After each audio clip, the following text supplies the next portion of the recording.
1절에서 5절 한 목소리로 받들어 읽습니다. 형제들아, 내가 너희에게 나아가 하나님의 증거를 전할 때에 말과 지혜의 아름다운 것으로 아니하였나니 내가 너희 중에서 예수 그리스도와 그가 십자가에 못 박히신 것 외에는 아무것도 알지 아니하기로 작정하였습니다. 내가 너희 가운데 거할 때에 약하고 두려워하고 심히 떨었노라. 내 말과 내 전도함이 설득력 있는 지혜의 말로 하지 아니하고 다만 성령의 나타나심과 능력으로 하여 너희 믿음이 사람의 지혜에 있지 아니하고 다만 하나님의 능력에 있게 하려 하였노라. 아멘. 오늘 고린도전서 2장 1절에서 5절까지 말씀을 가지고 기초가 튼튼해야 라는 제목으로 여러분과 함께 은혜를 나눌까 합니다. 저는 교회를 올 때마다 이 아파트 몇 개를 거쳐오는데 어떤 상가 뒤를 이렇게 지름길로 자주 옵니다. 근데 상가 뒤를 보면 그 집안이 꺼져 있어요. 그리고 이 건물과 이 아스팔트 포장한 사이가 벌어져 있고 비가 오면 막 물이 그대로 쏟아져 들어갑니다. 그래서 조금은 불안하기도 하고, 그래서 지나올 때마다 이렇게 관찰을 합니다. 혹시 조금이라도 기울어졌나. 그렇게 하면서 오곤 합니다. 이렇게 우리나라에 요즘 들어서 집안이 꺼지고 벽틈이 갈라졌다는 그런 뉴스들을 많이 접하죠. 영어로 싱크홀이라고 하는 게 있는데 이렇게 구멍이 하루아침에 갑자기 이렇게 뚫어져서 자동차나 집이 또는 사람이 빨려 들어갔다더라, 그런 뉴스들을 보셨잖아요. 근데 역사적으로 보면 우리나라가 경주 포항 지역이 그게 자주 있었더라고요. 지진이라든가 이런 지질학적으로 이렇게 그런 조산대에 있다 보니까 그런 일이 많이 있는 모양이에요. 더군다나 요즘같이 이제 산업이 발달하다 보니까 이 물을 많이 지하에서 빼다 쓰고 또 건축을 하다 보니까 이 콘크리트들이 물의 흐름을 자꾸 막기 때문에, 방해하기 때문에 이 건물 사이에 이 모래나 이 흙들을 쓸어가 버립니다. 그러니까 갑자기 구멍이 막 크게 뚫어져 있는 거예요. 그래서 올해 1월 3일 오후 2시 50분에 포항 남구 대송면에 있는 중앙스틸이라는 공장에서는 면적이 1,600평방미터, 깊이가 2m 또는 2.5m까지 이렇게 크게 구멍이 뚫려 버렸어요. 포항입니다. 그리고 지난해 2월 14일에는 남구 이동 왕복 3차로 도로와 인도 일부가 내려앉았는데 가로 4m, 세로 5m, 깊이가 4m. 그 옆에 있었다면 얼마나 기겁을 할 거예요. 옛날 나답과 아비후 삼켜버렸던 그런 땅 갈라짐, 그것이 아마 생각날지도 모르죠. 2019년 11월 3일에는 거기서부터 불과 450m 떨어진 곳에서 편도 3차로 도로 일부가 내려앉았어요. 그래서 가로 세로 약 5m 아주 큰 싱크홀이 생겼대요. 그래서 경주, 특히 포항 지역의 사람들이 많이 불안해하고 정부에게 빨리 좀 어떻게 해달라는 요청을 많이 하고 있습니다. 놀랍게도 말이죠, 우리가 아스팔트를 이렇게 많이 깔고 콘크리트를 해놓으니까 그 밑에가 어떤 일이 일어나는지 몰라요. 예전에는 질퍽거리는 땅을 살았기 때문에 불편하긴 했어도 많이 그런 게 이제 덜 했었는데, 어떤 땅을 보니까 마치 사람의 물집처럼 땅은 이렇게 평평한데 그 속에 물이 들어서 이렇게 출렁출렁, 액상화 현상이라고 합니다. 포항에 이게 아주 많대요. 그래서 정말 도심부부터 시작해서 전체적으로 전문적 조사를 해야 된다는 주장들이 많이 일어나고 있습니다.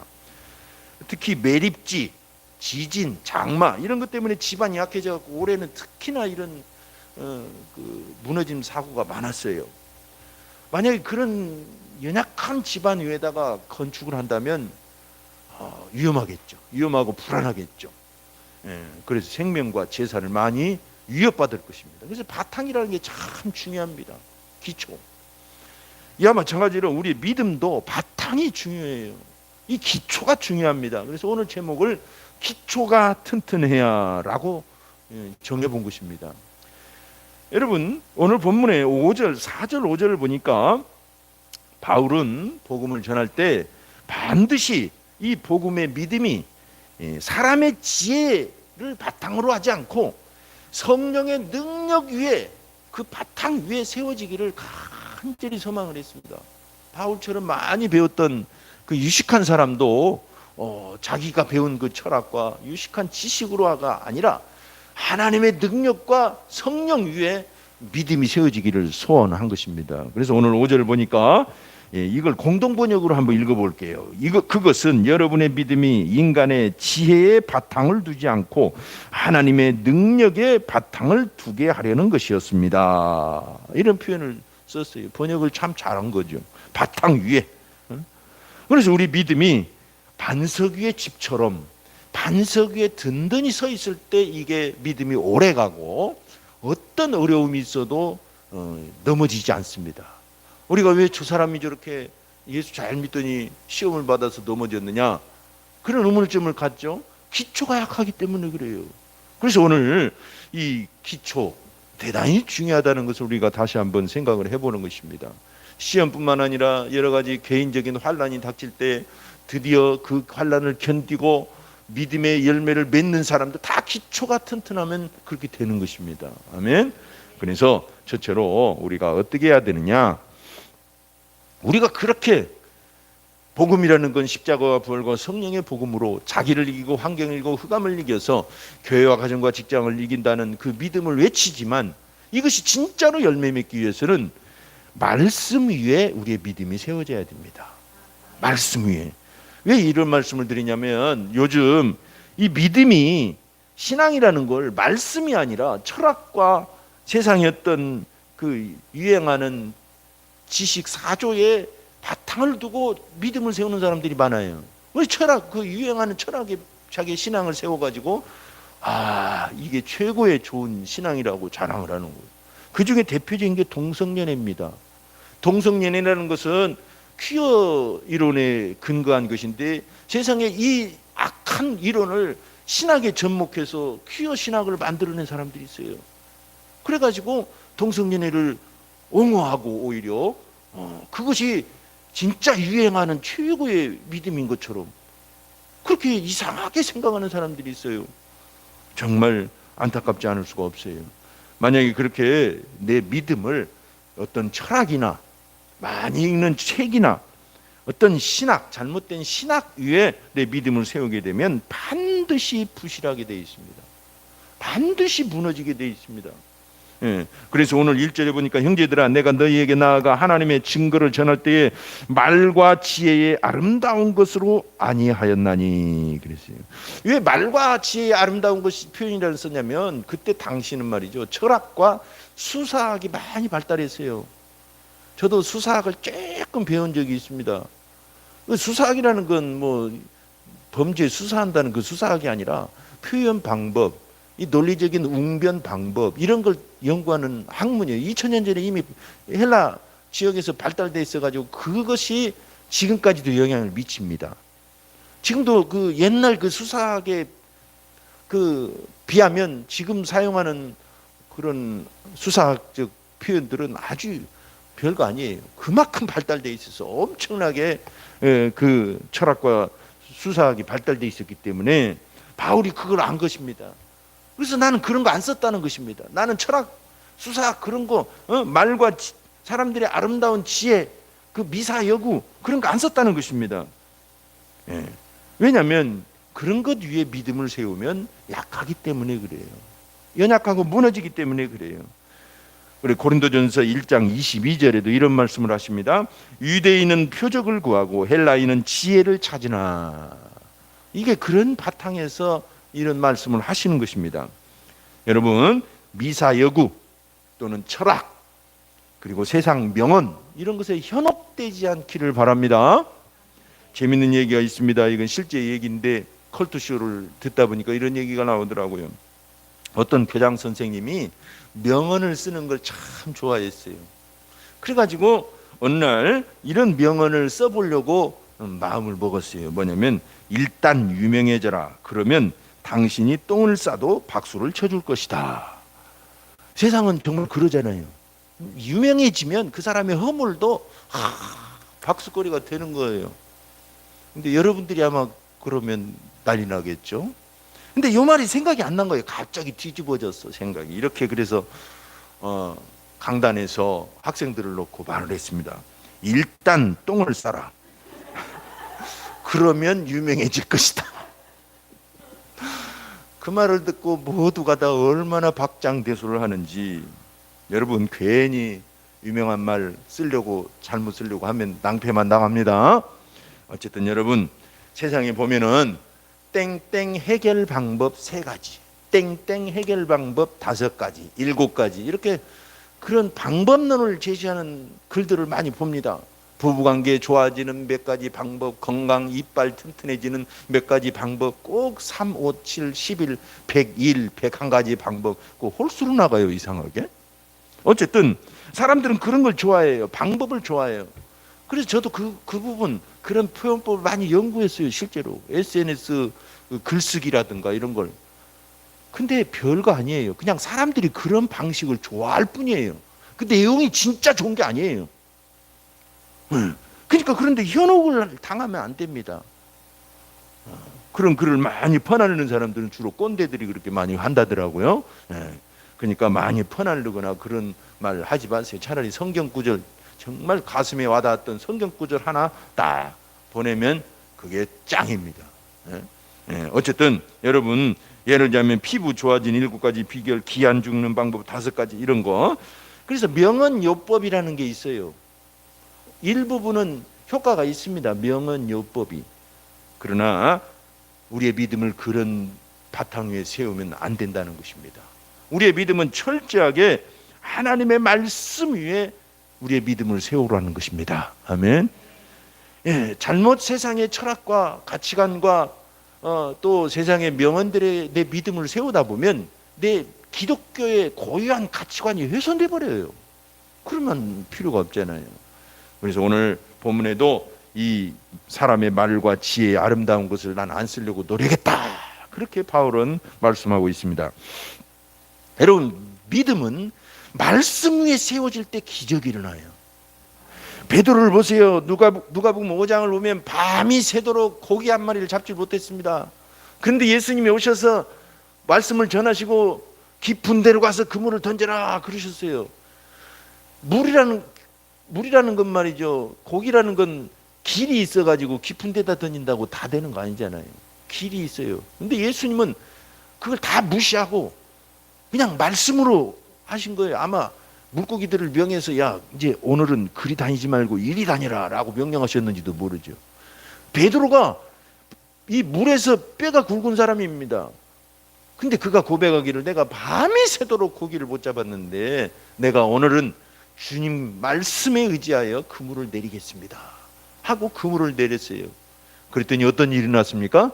세상에 그물이 찢어지도록 혼자 걷어들이질 못해서 동료들을 부를 정도로 고기를 많이 잡은 것입니다. 여러분 말씀에 의지해야 내 믿음이 굳건히 서가고 기적이 일어나는 것입니다. 아멘. 그래서 말씀이 중요한 것입니다. 그래서 시편 119편 105절 봅니까? 주의 말씀은 내 발의 등이요 내 길의 빛이니이다. 아멘. 그래서 우리는 결심하는 것입니다. 내 믿음을 세상 철학이나 세상의 어떤 명언이나 현혹되는 어떤 미사여구에 바탕을 두지 않겠다. 아멘. 동의하십니까? 네, 그렇습니다. 우리의 믿음은 오직 하나님의 말씀 위에 세워야 돼요. 그런데 하나님의 말씀을 가지고 장난하는 사람도 많이 있어요. 요즘 신천지 주의부가 또 우리 교단에서 지금 나왔는데 당근마켓이라는 걸 아시죠? 여기 보면 동네 생활이라는 코너가 있어요. 그 탭이 눌러보면. 그래서 내가 사는 이 인이동 또는 진평동 가까운데 그 소식들이 올라와요. 그래서 뭐 운동 같이 갈 사람 뭐 소식 아십니까? 이런 식으로 막 올라와요. 괜찮은 게시판 같죠? 근데 신천지가 이걸 이용하는 거예요. 운동 같이 가자고. 또 무슨 뭐가 있는데 궁금하다고. 이렇게 해갖고 미혹을 해갖고 접촉을 해서 끌어가는 거예요. 이런 사람들이 다 있어요. 나쁜 사람들이. 정말 조심해야 됩니다. 여러분, 오직 성경은 말씀하십니다. 로마서 10장 17절에 그러므로 들음은 믿음에서 나며 들음은 그리스도의 말씀으로 말미암았느니라. 우리의 진짜 믿음은 그리스도의 말씀 때문에 생겨난다는 거예요. 요한복음 5장 39절 너희가 성경에서 영생을 얻는 줄 생각하고 성경을 연구하거니와 이 성경이 곧 내게 대하여 증언하는 것이니라. 그러니까 믿음이라는 건 예수님을 믿을 때, 예수님의 말씀을 들을 때 생기는 것이고, 그리스도의 말씀. 그리고 모든 성경은 예수님에 대해서 증거한다는 것을 믿어야 된다는 것입니다. 우리는 다른 메시아가 없어요. 근데 거기 그 집단은 그 이씨에게만, 딱 그 사람, 그 이씨에게만 예수의 영이 임했다고 주장하잖아요. 왜 예수님의 영이 이씨에게만 임해요? 김씨, 이씨, 박씨, 차씨 믿는 사람에게는 예수님의 영이 다 임하시는 것입니다. 아멘? 네. 이것을 왜 그 사람에게만 집중시키느냐? 고린도후서 11장 14절에 보면 이것은 이상한 일이 아니니라 사탄도 자기를 광명의 천사로 가장하나니. 우리는 속아서는 안 됩니다. 말씀을 가지고 접근했다고 해서 거기에 속아서는 안 된다는 거예요. 오직 예수, 나사렛 예수가 그리스도이심을 말하는 신앙으로 고백하는 정통교회의 말에만 우리는 따라야 되는 것입니다. 아멘. 이 대단히 중요하죠. 사도행전 4장 12절에 다른 이로서는 구원을 받을 수 없나니 천하 사람 중에 구원을 받을 만한 다른 이름을 우리에게 주신 일이 없음이라 하였더라. 여기는 가로 열고 김씨, 박씨, 문씨, 이씨 없다는 뜻입니다. 오직 나사렛에서 태어나신 바로 그분이, 그 예수가 인류의 그리스도라는 것입니다. 갈라디아서 1장 8절에도 그러나 우리나 혹은 하늘로부터 온 천사라도 우리가 너희에게 전한 복음 외에 다른 복음을 전하면 저주를 받을지어다. 그러세요. 얼마나 무서운 말이에요. 심지어는 하늘에서 온 천사라고 할지라도, 심지어는 내가 보냈다고 하는, 바울 팀이 보냈다고 하는 어떤 그런 사람이라도, 아니면 나라도 다른 복음을 전하면 저주를 받는데요. 바울은 그렇게까지 단호하게 오직 예수님의 복음을 전한 것입니다. 그래서 오늘 본문을 보십시오. 2절에 내가 너희 중에서 예수 그리스도와 그가 십자가에 못 박힌 것 외에는 아무것도 알지 아니하기로 작정하였습니다. 다른 할 말도 얼마나 많겠어요. 근데 오직 예수 그리스도와 그분이 십자가에 못 박혔다는 사실, 이 두 가지 것을 핵심적으로 전했다는 것입니다. 대단히 중요하죠. 네. 사도행전을 봐도 그렇고 바울의 서신들을 봐도 그렇고 이게 두 가지가 핵심입니다. 그래서 오늘 본문의 복음의 핵심은 두 가지예요. 첫째는 예수가 누구신가, 이것을 전한 거예요. 예수가 누구냐, 이것을 전한 겁니다. 데살로니가 교인들에게도 사도행전 17장 3절에 이렇게 말합니다. 뜻을 풀어 그리스도가 해를 받고 죽은 자 가운데서 다시 살아나야 할 것을 증언하고 이르되 내가 너희에게 전하는 이 예수가 곧 그리스도라.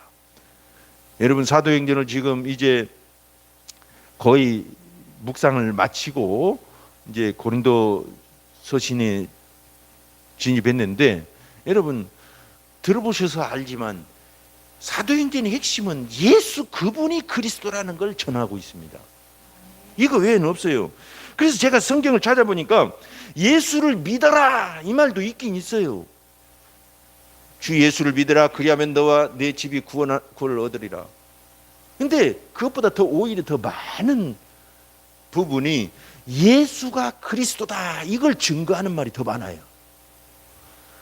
믿음을 얘기할 때는 주로 어떤 때 믿음을 썼냐면, 너희가 행위로 구원받는 게 아니라 믿음으로 구원을 받았다. 너희가 행위로 성령을 받은 게 아니라 믿음으로 성령을 받았다. 이런 말 하기 위해서 믿음을 많이 얘기했고, 오히려 예수 믿어라 이 말보다 예수가 그리스도다, 예수가 그 그리스도다 이 말을 더 많이 한 거예요. 여러분 좀 더 여러분 가슴에 선명하게 이걸 새기시길 바랍니다. 그래서 우리가 복음을 전할 때 예수 믿으라고 말을 하기도 하지만 그 말도 하셔요. 근데 한번 해보세요. 실험적으로. 예수님이 유일한 그리스도이십니다. 이 말만 한번 해보세요. 다른 말 믿으라고 하지 말고. 그래도 얼마나 능력이 있는지 여러분이 스스로 가슴으로 느낄 것입니다. 물론 믿지 말라는 말 하지 마세요. 믿는 말을 하되 그 말보다 오히려 예수 그분이 그리스도다. 다른 사람 없다. 다른 그리스도 없다. 라고 한번 거기에 중심을 두어서 말을 한번 해보시라는 겁니다. 능력이 달라질 것 같아요. 아멘? 대단히 중요합니다. 예수 그분이 왜 그렇게 중요합니까? 하나님의 아들이시고 이 땅에 보내신 유일한 분이기 때문에 그렇습니다. 그분이 곧 길이요 진리요 생명이기 때문에 그렇습니다. 그분으로만 우리가 희망을 걸고 그분으로만 구원의 길을 갈 수가 있기 때문에 그래요. 할렐루야. 그래서 다른 길, 다른 이름, 다른 고백을 우리는 하지 않습니다. 오직 예수가 그리스도이심을 고백하고 그 길을 가는 것입니다. 그래야 우리의 믿음이 든든해진다는 것입니다. 이게 기초라는 거예요. 그리고 왜 십자가입니까?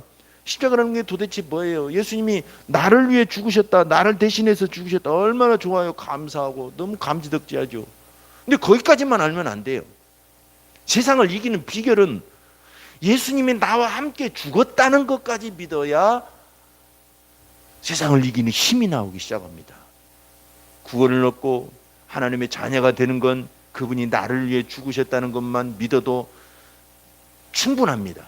근데 세상을 이기려면 어떻게 해야 되느냐? 내가 예수님과 함께 죽었다는 걸 동시에 믿어야 돼요.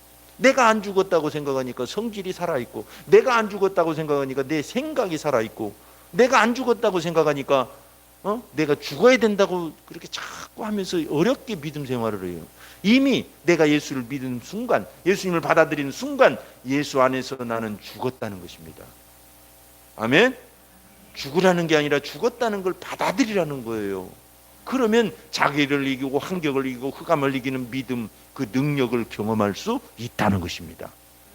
그래서 우리는 날마다 나는 예수 안에서 예수님과 함께 죽었습니다 라고 말을 하는 것입니다. 아멘? 이것이 능력의 비결입니다.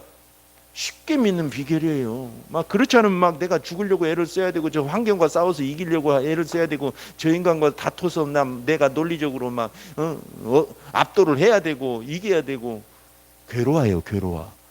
근데 내가 예수 안에서 죽었다는 걸 믿는 순간 주권이 바뀌면서 그분이 내 안에서 살아서 모든 걸 하시기 시작하는 것입니다.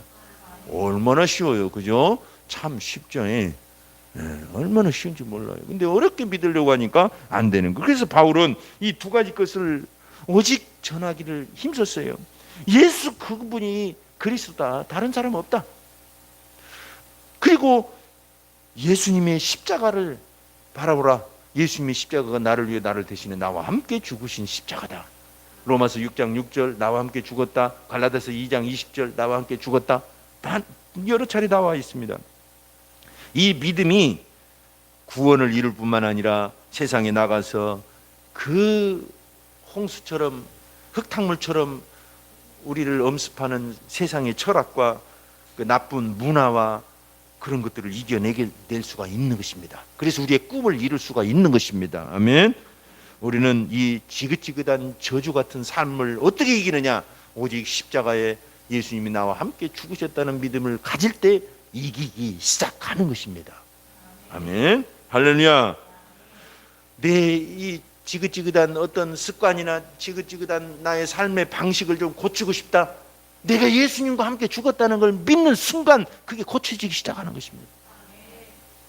원위치로 돌아가면 다시 보면 돼요. 예수님을 바라보고. 할렐루야.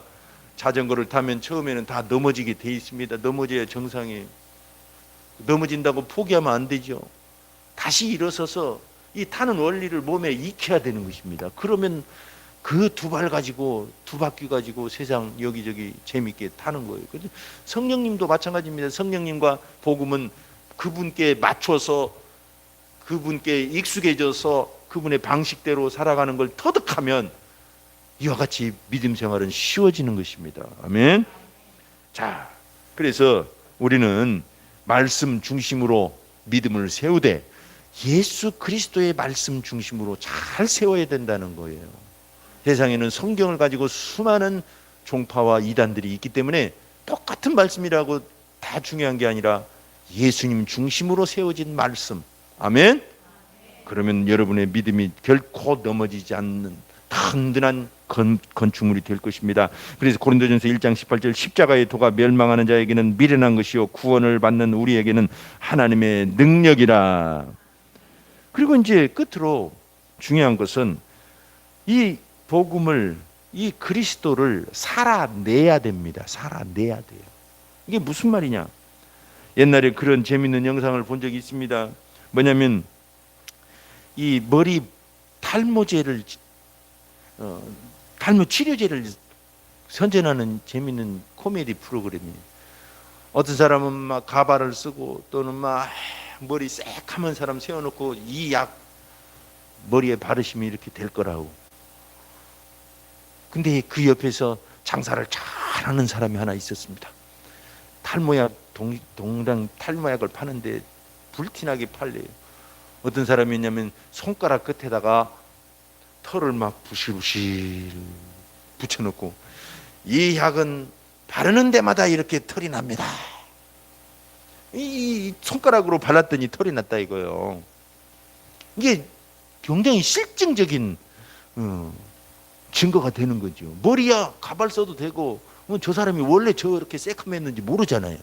근데 손가락에는 틀림없다고 믿어지는 거죠. 복음도 마찬가지입니다. 복음은 내가 실증, 바로 이 실제로 증명이 돼야 돼요. 살아내야 이게 증거가 돼요. 저도 예수 안에서 말씀을 통해서 많은 은혜를 누리고 정말 놀라운 복음의 비밀들을 알았다고 자부하지만 저는 그게 중요한 것이라고 생각을 안 합니다. 왜냐하면 그 삶이 내게 증명이 돼야 돼요. 내가 삶의 현장에서, 교회 안에서 증명이 돼야 되기 때문에 말보다는 그 삶을 좀 더 관심을 갖는 것입니다. 바울이 오늘 그랬어요. 3절에 보니까 내가 너희 가운데 거할 때 약하고 두려워하고 심히 떨었노라. 왜 그렇게 약하고 두려워하고 심히 떨었습니까? 그것은 십자가를 전하려면 진짜 그대로 살아내야 되기 때문에 그래요. 그래서 내가 드러나지 않고 하나님이 드러나게 하시려고, 예수님이 드러나게 하시려고 약하고 두려워하고 심히 떨면서 믿음 생활을 했다는 거예요. 그래서 십자가를 살아낸 것입니다. 할렐루야. 이 살아낸다는 이 표현을 대단히 중요시 여기길 바랍니다. 우리가 아는 것도 중요하지만 그 아는 것을 살아내야 되는 것이 중요해요. 내가 복음도 중요하지만 십자가와 부활과 성령의 복음을 알았다는 거, 믿었다는 거 중요하지만 그게 내 삶에서 증거가 돼야 됩니다. 우리는 그러기 위해서 믿음 생활을 정진하는 것입니다. 아멘. 그래서 우리는 그리스도의 인내 안에 들어가는 법을 배워야 돼요. 데살로니가 후서 3장 5절 보면 이런 표현이 있습니다. 이것이 무슨 표현이냐 궁금해 하셔야 됩니다. 주께서 너희 마음을 인도하여 하나님의 사랑과 그리스도의 인내에 들어가게 하시기를 원하노라. 그리스도라는 표현을 쓸 때는 인내라는 표현이 같이 따라올 때가 들어있어요. 그리고 예수님, 성령님 이런 말씀을 표현할 때는 안이라는 표현을 덩달아서 써요. 안. 예수 안에, 성령 안에, 그 안에 머물러 있을 때가 진짜 중요한 거예요. 밖으로 나가면 아무 소용이 없는 거예요. 예수 안에 머무는 거. 근데 데살로니가 후서 3장 5절은 그 그리스도 인내 안으로 들어가라고 표현합니다. 들어가라고. 그 안으로 들어가라고. 이게 무슨 뜻이냐? 복음은 이례적 경험이 아니고 연속된 과정이기 때문에 그렇습니다. 다시 말씀드리겠습니다. 복음은 이례적 경험이 아니고 연속된 과정입니다. 따라서 합시다. 복음은 과정이다. 한 번 경험하고 끝내는 게 아니에요. 한 번 경험하고 연속된 과정이 필요하다는 거예요. 씨를 뿌렸습니다. 씨를 뿌리면 그냥 그 다음날 바로 열매가 30배, 60배, 100배 됩니까? 아니에요. 봄에 씨를 뿌리고 양분을 주고 풀을 뽑고 벌레도 잡아주고 떼약볕에 온갖 과정을 겪고 나서 30배, 60배, 100배가 되는 거예요. 신앙도 마찬가지라는 것입니다. 많은 사람들이 거기에서 실패를 해요. 신앙, 예수 믿었더니 아무것도 아니네요. 왜 저 사람이 예수 믿었는데 이번에 코로나가 걸렸나요? 왜 예수 믿었는데 저런 어려움을 겪었나요? 막 그렇게 하시는 분이 계시더라고요. 우리 교인들은 그런 말 안 할 거예요. 왜냐면 하도 이런 말을 자주 하니까. 여러분 그런 말 안 하시죠? 예수 믿어도 고난 받아요, 안 받아요? 받습니다. 사고 당해요, 안 당해요? 네, 조심 안 하면 당해요. 다만 하나님이 보호하심을 믿고 또 하나님이 어려움을 겪어도 우리가 이기는 힘을 주시고 그걸 믿는 거예요. 아멘? 조금 더 특기가 있는 거지 아주 면제되는 거 아닙니다. 그래서 우리는 과정이라는 게 있다는 걸 중요해야 돼요. 예수 믿으면 한꺼번에 예수님의 성품이 나오고 갑자기 막 예수님을 닮아가지고 천사처럼 그럼 얼마나 좋아요. 근데 과정이 필요합니다. 예수님을 닮아가는 거 막 흉내내는 과정이 필요한 게 아니라 나를 이기고 나를 내려놓고 다시 믿음을 택하고 그 안에 들어오고 누구든지 나를 따라오려거든 자기를 부인하고 자기를 십자가를 지고 나를 좇을 것이니라. 이 과정이 필요한 거예요. 할렐루야. 왜냐하면 사람들마다 영적 토양이 다르고 삶의 경험이 다르고 지금까지 겪어온 삶의 우여곡절이 다르기 때문에 그것을 정리하고 그것을 치유하는 과정이 필요하잖아요. 어떤 사람은 정말 평탄하게 유복하게 자라서 그 과정이 좀 짧을 수도 있어요. 근데 어떤 분들은 정말 산전수전을 겪었기 때문에 그 마음에 있는 것들을 회복하기까지는 조금 시간이 걸릴 수도 있어요. 과정이라는 게 있어요. 할렐루야? 네. 우리가 하나님의 자녀가 되기 위한 과정인 것이 아닙니다. 자녀는 예수님 믿자마자 되는 거예요. 그러나 자녀가 되어서 진짜 자녀처럼 만들어지기까지는 과정이 필요한 것입니다. 아멘. 그래서 우리는 복음과 함께 고난을 받으라 디모데에게 하신 말씀이 이해가 되어지는 것입니다. 또 해산하는 수고를 한다는 말이 이해가 되어지는 것입니다. 아멘. 네, 그래서 과정이 필요한 것입니다. 그래서 주께서 너희 마음을 인도하여 하나님의 사랑과 그리스도의 인내에 들어가게 하시기를 원하노라. 이 말씀이 우리는 가슴에 와 닿는 것입니다. 그리스도의 고난에 과정이 필요한 것처럼 우리도 복음을 믿으면 복음의 과정이 필요합니다. 성경은 베드로를 보세요. 요한을 보세요. 야고보를 보세요. 우리는 그 사람들의 영웅적인 삶과 빛나는 삶만 보는데 사실은 그 사람들이 그렇게 되기까지는 얼마나 많이 넘어지고 자빠지고 실패하고. 베드로를 보세요.